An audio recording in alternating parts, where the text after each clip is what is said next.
Un événement majeur va se dérouler à l'Institut Goethe de Montréal dès demain.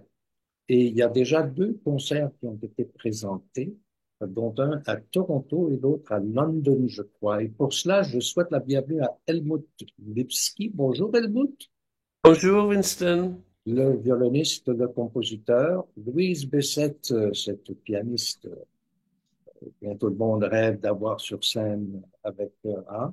Et Olivier Maranda, qui est Bonjour percussionniste. Winston. Bonjour Louise. Bonjour Olivier. C'est une première, Olivier Maranda, percussionniste.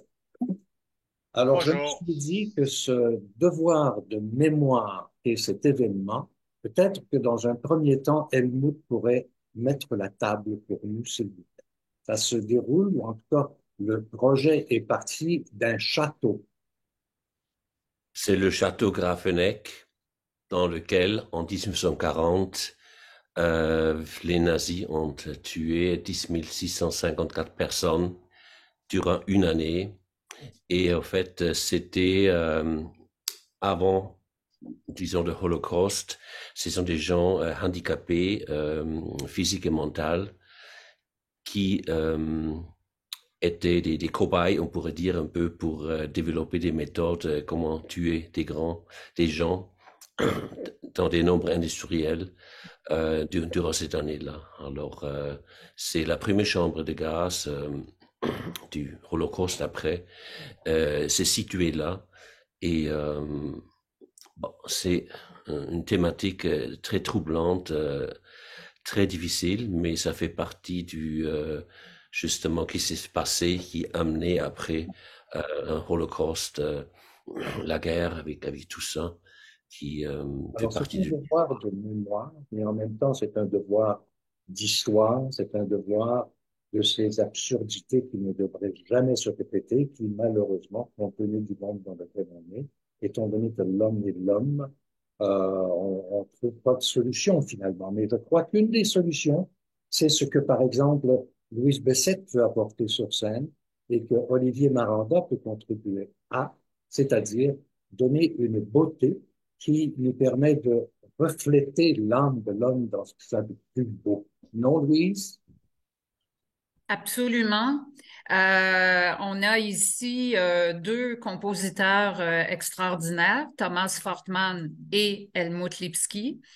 Et alors, ce qui est fantastique avec ce programme, c'est que ça raconte vraiment euh, toute l'histoire du château.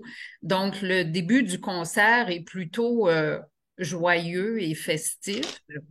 Et plus on avance dans le concert et plus on se rapproche euh, de l'année 1940 et spécialement avec l'œuvre d'Helmut Lipski, euh, qui est une réussite extraordinaire, où il a juxtaposé le thème de la sonate au clair de lune de Beethoven avec le thème de l'Ode à la joie, qui devient là un thème en mineur et très lent, et juxtaposé avec des extraits du concerto de violon de Beethoven aussi. Et puis, alors avec cette œuvre-là, ça nous plonge vraiment dans une atmosphère de tristesse, de deuil, et le concert termine avec l'œuvre de Thomas Fortmann, où là, on est vraiment plongé dans l'horreur Dans du l'horreur, drame qui a eu lieu au château Grafenec. effectivement. Avant de parler à Olivier, qui est le percussionniste que j'ai hâte d'entendre là-dessus, j'aimerais que tu nous parles, Helmut, du travail que tu as fait, du travail de composition que tu as fait, euh, d'une certaine façon amalgamé autour de Beethoven. Beethoven. Oui, moi je m'imaginais comment est-ce que Beethoven aurait écrit sa neuvième symphonie durant le temps, justement, 1940, parce qu'en fait, quand il avait écrit, c'est sur le texte de Schiller, qui parle de l'humanité, la gloire, brotherhood, c'est ça, je veux dire, la fraternité entre les gens, tous ces grands idiots, c'est ça qui étaient aussi les siens, et c'est ça qu'il a mis en musique. Mais cette musique était abusée durant le temps du Troisième Reich par justement par Hitler et par d'autres tyrannes pour glorifier leur réussite dans la guerre, etc. Alors c'est complètement à renverser l'impression qu'il voulait donner avec ces pièces-là dans un contraire. Et je m'imaginais si Beethoven aurait vécu ça, que la couleur de sa ode aurait changé dramatiquement. Le cours d'histoire. J'ai dit justement la ode, je n'ai pas changé une note. Si c'est mineur, c'est justement la sonate euh, Clair de lune qui la met dans une nouvelle lumière, qui fait que ça c'est sombre, mélancolique, très touchant, mais aussi qui prête à une transformation vers vers une décadence, délabration, désintégration, justement, du moment de haute culture qui régnait à ce temps-là et vers, graduellement, vers 1940, vers la guerre.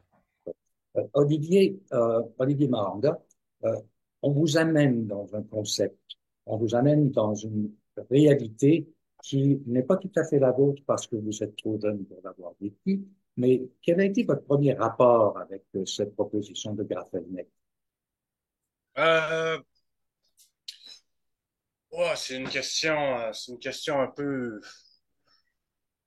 complexe. Ma première réaction, évidemment,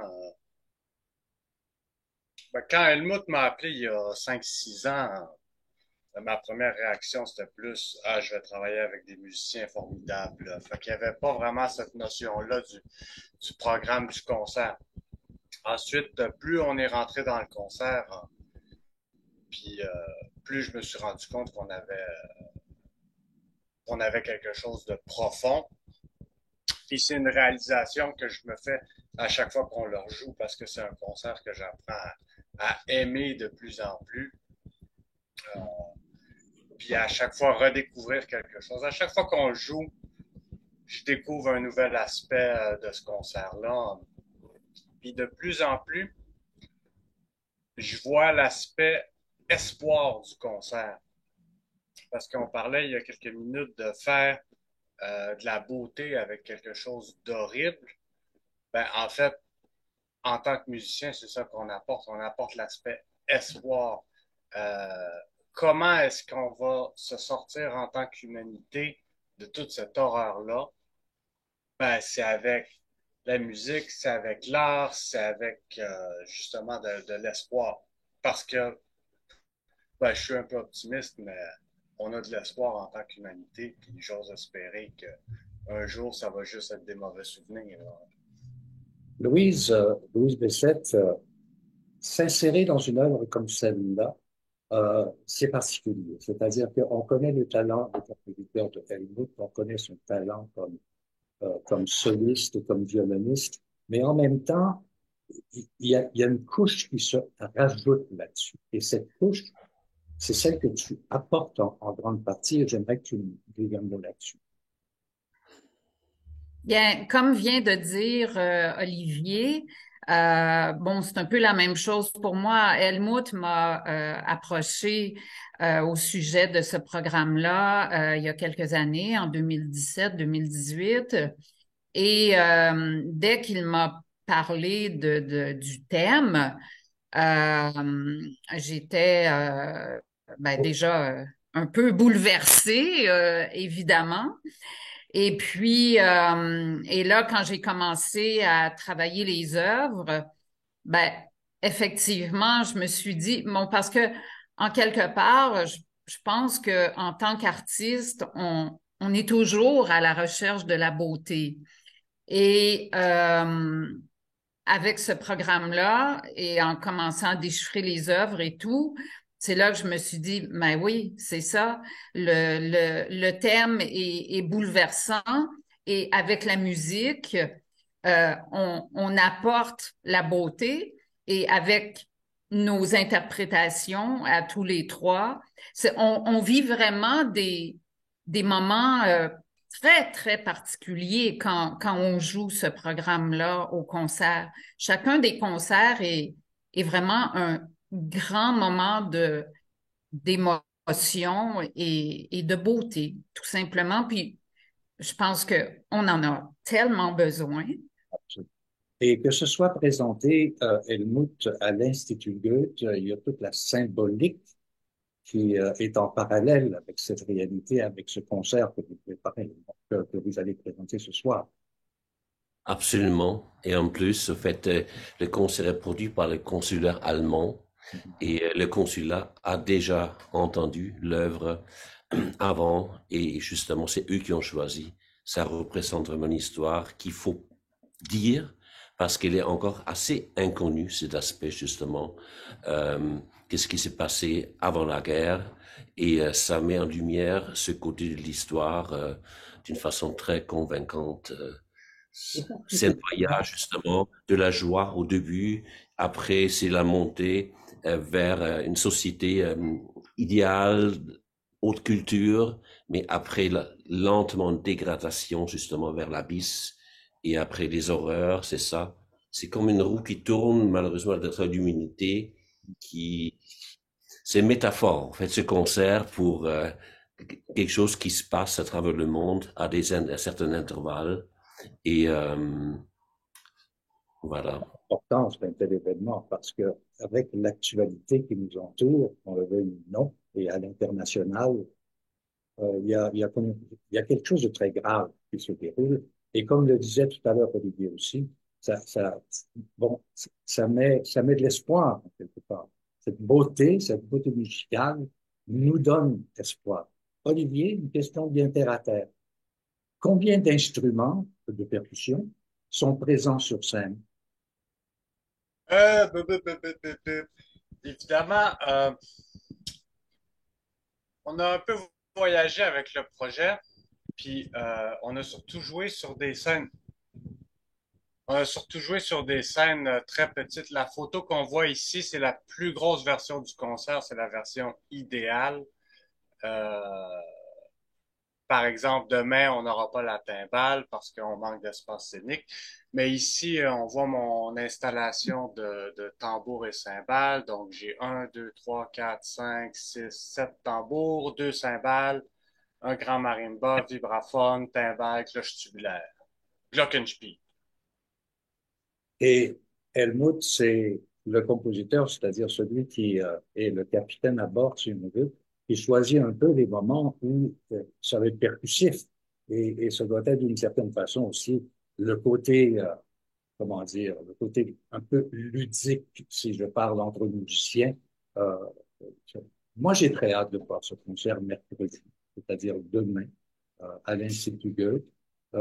J'aimerais profiter de l'occasion en conclusion pour inviter Louise à nous revenir dans quelques jours, puisqu'il sera question d'une nouveauté qui est parue chez Atman avec Anthony Rosankovic.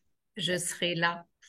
Et c'est toujours un plaisir, Helmut, de t'entendre, de voir cette espèce de profondeur que tu dégages. Et Olivier Maranda, ben, demain soir, je vais essayer de deviner lesquels les timbales jouer en premier, mais j'étonne ma langue au chat là-dessus.